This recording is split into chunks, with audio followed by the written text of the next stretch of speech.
বাইকের speedometer sensor অনেকের সমস্যা হয়, অল্প কয়েকদিন পরপরই এই স্পিডোমিটার সেন্সর নষ্ট হয়ে যায় বা কেটে যায়, বা অনেকে নতুন লাগাইছে বাট 400-500 কিলোমিটার পরে যে এই স্পিডোমিটার সেন্সরটাই আর কাজ করতেছে না।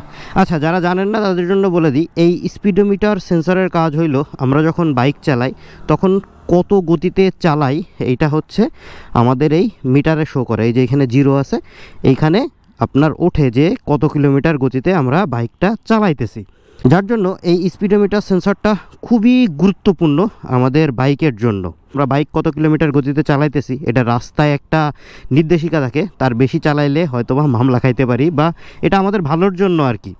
এখন কথা হইতেছে এই স্পিডোমিটার সেন্সর কেন নষ্ট হয় এবং এইটারে ঠিক করা যায় কিভাবে। অনেকে এই স্পিডোমিটার সেন্সর নষ্ট হইলেই বলে যে রিপ্লেস করো, কিন্তু আজকে আমি আপনাদের ছোট্ট একটা ট্রিক শিখাই দিব, যে এই ট্রিকের মাধ্যমে আপনারা আপনাদের স্পিডোমিটার সেন্সর ঠিক করতে পারেন। এই যে অংশটুকু দেখতে পাচ্ছেন, এই সম্পূর্ণটুকুই কিন্তু এই সেন্সরের অংশ, আর এইটা চাকার অংশ।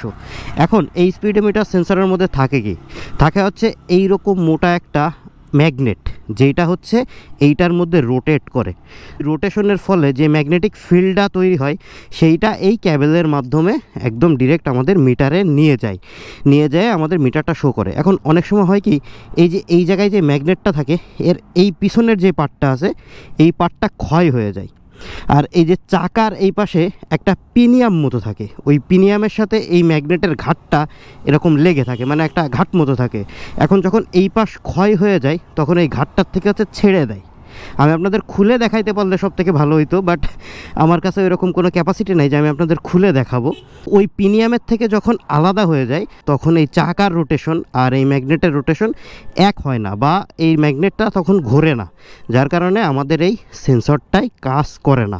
এখন এই ক্ষেত্রে আপনি কি করতে পারেন, একদম সহজ একটা উপায় বলে দিই, যেটা হইতেছে আপনারা এটা খুলবেন। খোলার পরে যদি দেখেন না আপনাদের ম্যাগনেট ক্ষয় হয়ে গেছে, ওর সাথে লাগতেছে না, তখন এই পাশটাই সুন্দর করে কেটে একটা টিউব বসাই দিবেন। টিউব বসাই দিলে কি, এই পাশের যে জায়গাটা আছে এই জায়গাটা একটু মেকআপ হয়ে যাবে এবং ম্যাগনেটটা ওই পিনিয়ামের সাথে যেয়ে লেগে যাবে, তখন আবার কাজ করবে।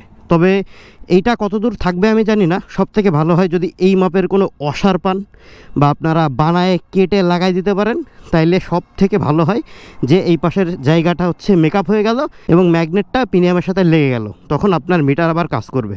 কিন্তু যদি আপনার ম্যাগনেটটা ফাইটে যায় বা ভেঙে যায়, সেই ক্ষেত্রে কিছু করার নাই, সেই ক্ষেত্রে আপনাকে চেঞ্জ করতে হবে। কিন্তু যদি আপনার ম্যাগনেট না ফাটে একদম ভালো থাকে, মোটামুটি ওইটা ঘুরাইলে দেখবেন যে আপনার মিটারে কিলোমিটার শো করতেছে, তাইলে আপনারা এই ট্রিকটা ব্যবহার করতে পারেন। আমি অনেককেই দেখছি এই ট্রিকটা ব্যবহার করে তারা তাদের স্পিডোমিটার সেন্সরটা ঠিক করছে। এটা হিরো হাঙ্কের ক্ষেত্রেই। অনেক বাইকের হয় কি, যে এই যে মিটারের সেন্সর আছে না, এই তারটা হচ্ছে আলাদা কিনতে পাওয়া যায়, বাট হিরো হাঙ্কের কিন্তু এটা কিনতে পাওয়া যায় না, এটা একদম সাথে ফিক্সড করাই থাকে। আর একদম নর্মাল যে ছোট বাইকগুলো আছে এইগুলাই তারের মাথায় একটা মানে মতো থাকে, পেনিয়াম মতো থাকে, ওইটাই হচ্ছে চাকার সাথে অ্যাডজাস্ট করা থাকে, চাকা খুললেই পেনিয়ামটা করে। এখন ওই পেনিয়ামটায় সমস্যা হইলে ওইদের স্পিডোমিটারে সমস্যা হয়।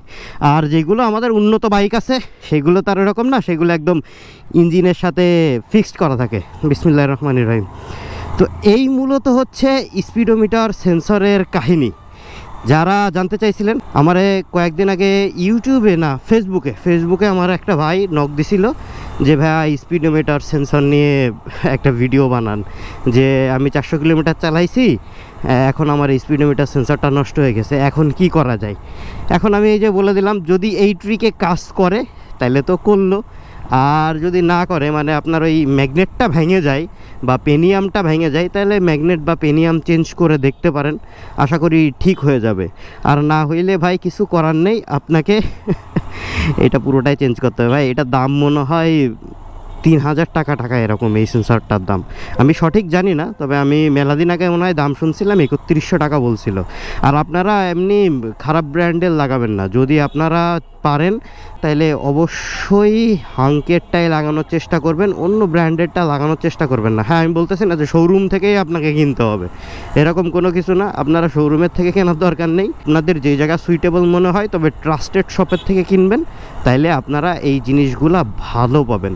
আমি সবসময় একটা কথা বলি, আপনি ইঞ্জিন অয়েল কেনেন বা যে কোনো পার্টস কেনেন আপনার বাইকের জন্য, অবশ্যই ট্রাস্টেড শপের থেকে কিনবেন, তাইলে দেখবেন আপনি ভালো পাবেন। আর একটা কথা, এটা আসলে বলা কতটুকু যুক্তিযুক্ত তারপর আমি বলি, আপনারা কোনো জায়গায় বাইক সার্ভিস করতে গেলে অবশ্যই নিজে কিনে নিয়ে এসে দেবেন প্রোডাক্ট।